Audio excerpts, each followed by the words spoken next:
Okay, eventually the yellow frame will be put together with something, okay?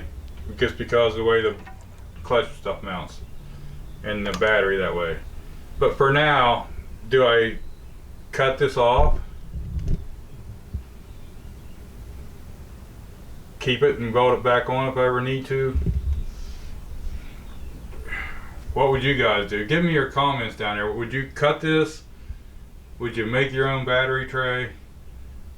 Or would you go ahead and try to do the yellow frame thing now? The only problem with that is I know how I'll be. By the time I start doing that and putting it together, I want to paint and do everything else.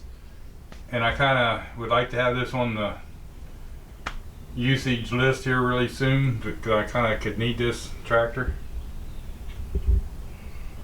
What would you do? Tell me down there in the comments, please. I have the other part of the flip seat bracket. I have that tank, and I got the piece to hold it in and the fenders.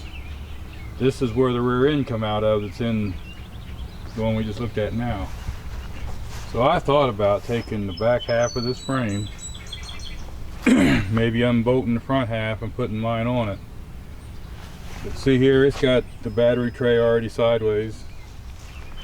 It's got the clutch set up here, mounted to the side piece of the frame. Wonder if my front end would fit on there, or wonder if they got all these extra holes, and looks like someone's been doing a little welding or something. I don't know what the story there is. It had no engine, no nothing when I got it. It was just like this. And it had the seat, the fenders, and the tank on it, and I needed a rear end, so I took the rear end out of it. 76 or 77, something like that. So now I gotta contemplate. The hardest part will be removing the steering wheels off of them, because this one, it definitely needs a dash. It's all broke up.